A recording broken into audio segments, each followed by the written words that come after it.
dia, pessoal. Tudo bem? Vamos começar, porque a gente tem aqui um horário restrito. Bom, eu sou a Flávia Cunha, eu sou responsável pelo Instituto Lixo Zero, aqui em São Paulo. Coordeno todas as ações que acontecem, e essa semana, para a gente, é uma semana magna, né? Porque a Semana Lixo Zero, ela acontece em 104 cidades, é nacional, né? E aqui em São Paulo a gente está com mais de 70 atividades, 82, na verdade, atividades espalhadas por vários bairros, né? E o que é isso, na verdade? É uma pausa para que a gente olhe realmente para esse problema, que ele é complexo, é urgente, mas que a gente precisa ser audaciosa, né, para poder resolver.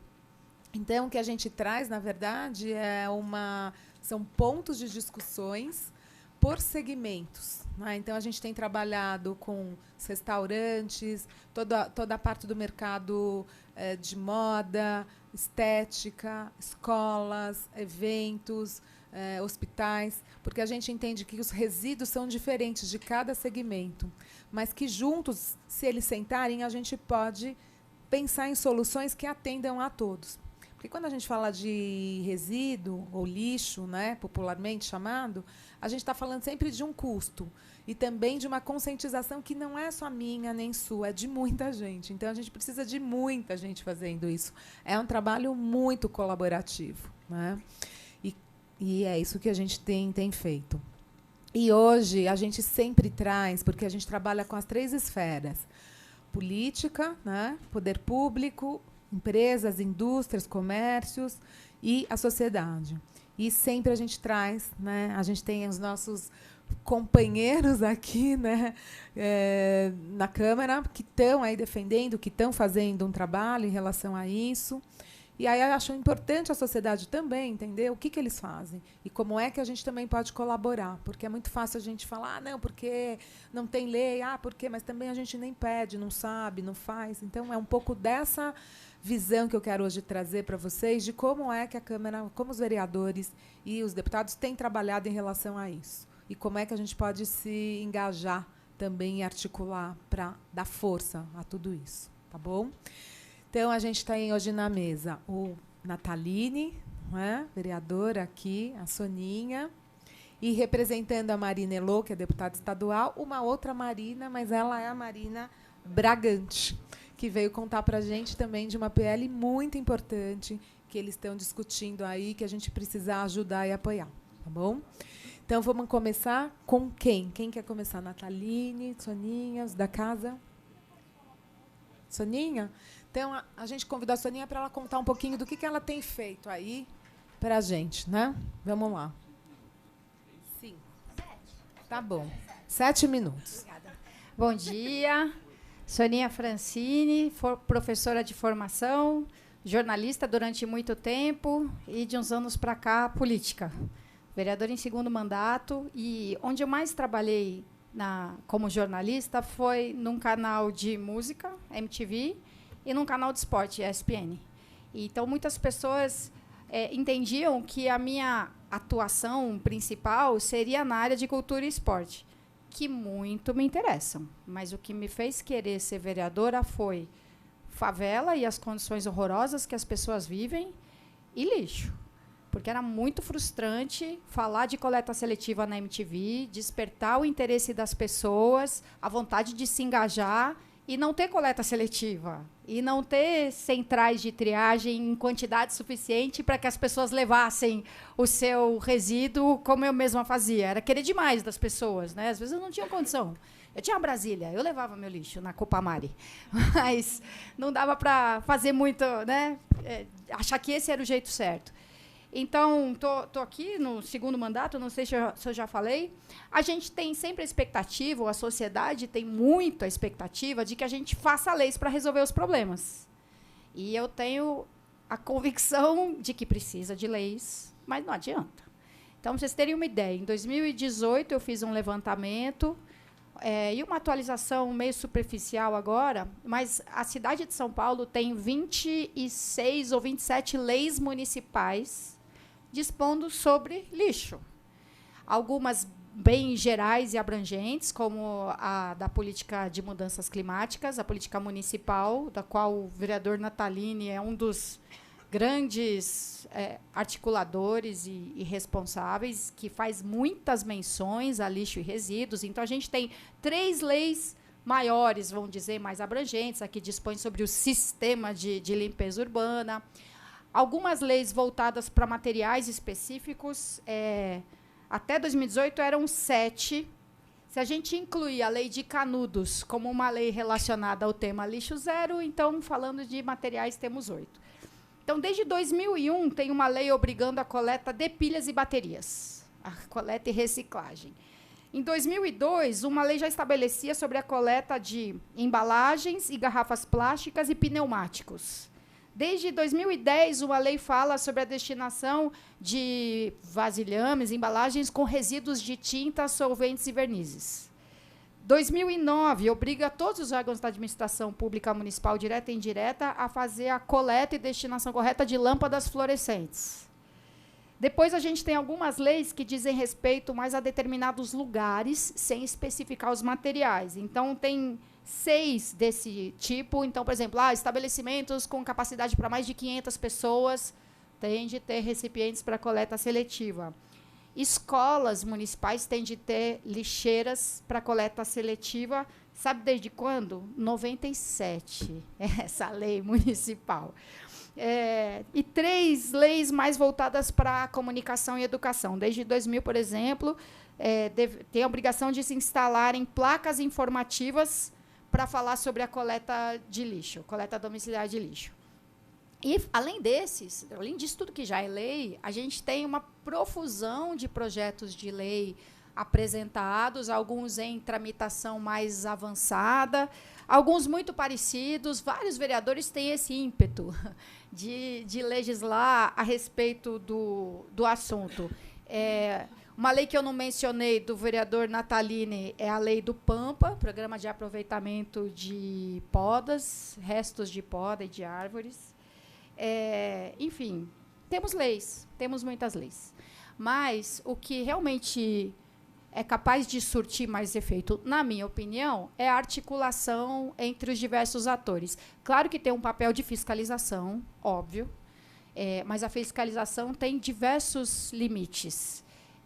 A prefeitura, recentemente, o prefeito publicou um decreto especificando melhor as obrigações dos grandes geradores, para que se faça um cadastro e se tenha uma ideia melhor, porque o cadastro é voluntário, é autodeclaratório, quer dizer, não é voluntário, mas é autodeclaratório. Então, para a gente ter um panorama maior, o cadastro foi formulado de tal forma que, se a pessoa, ou se o estabelecimento coloca lá qual é a metragem dele, a capacidade, público atendido, sei lá, receita, eu não lembro bem o formulário. Mas, e depois ele declara que ele só gera 100 litros por dia, então, na verdade, ele nem é grande gerador.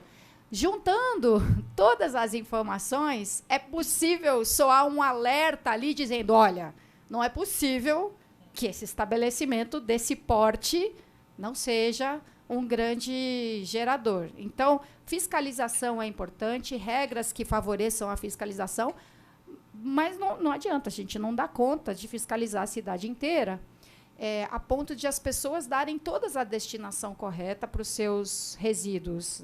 O Rio de Janeiro tem lei que multa quem descartar bituca em lugar errado, mas é uma lei fácil de ser desmoralizada, porque ela é de aplicação muito difícil.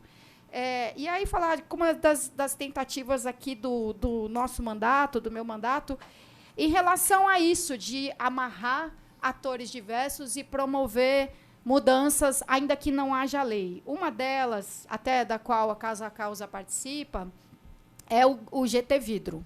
É uma iniciativa em que a gente reúne com regularidade representantes da ANLURB, que é a Agência Municipal, de Limpeza Urbana, de empresas concessionárias, quer dizer, as empresas, uma em especial, a EcoUrbis, porque nosso GT começou a partir da Zona Sul, e a EcoUrbis é a concessionária que faz a coleta de lixo na Zona Sul.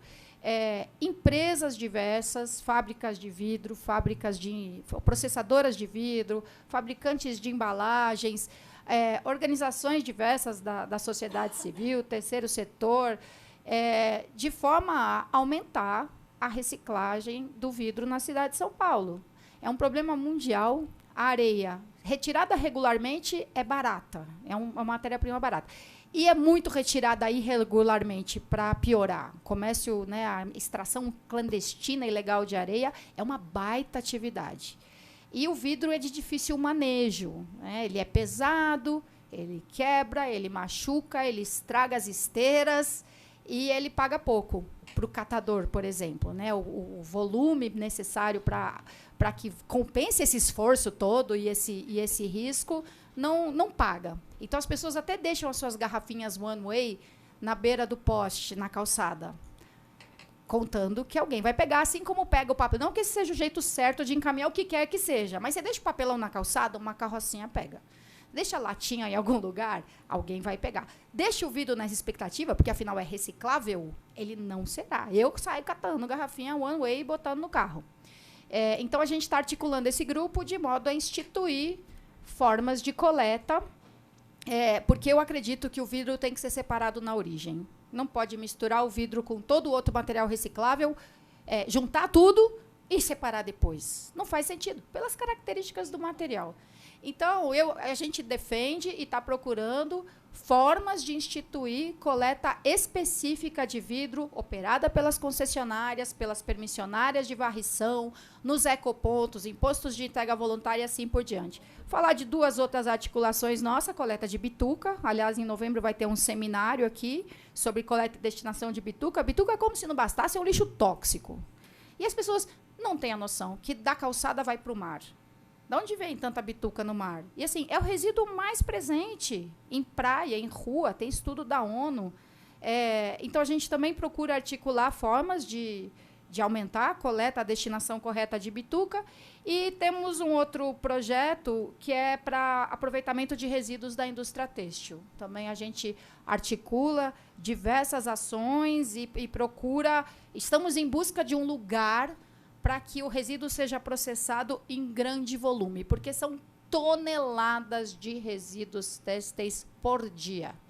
Então, até a concessionária Loga, que é responsável pela coleta ali na região do Bom Retiro, o Brás também está no perímetro deles, teria todo o interesse em destinar restos de resíduo para uma planta, né, um lugar com características de planta mesmo, industrial, para que se faça a separação do que é reaproveitável e a desfibração do que não é reaproveitável na forma ainda de tecido.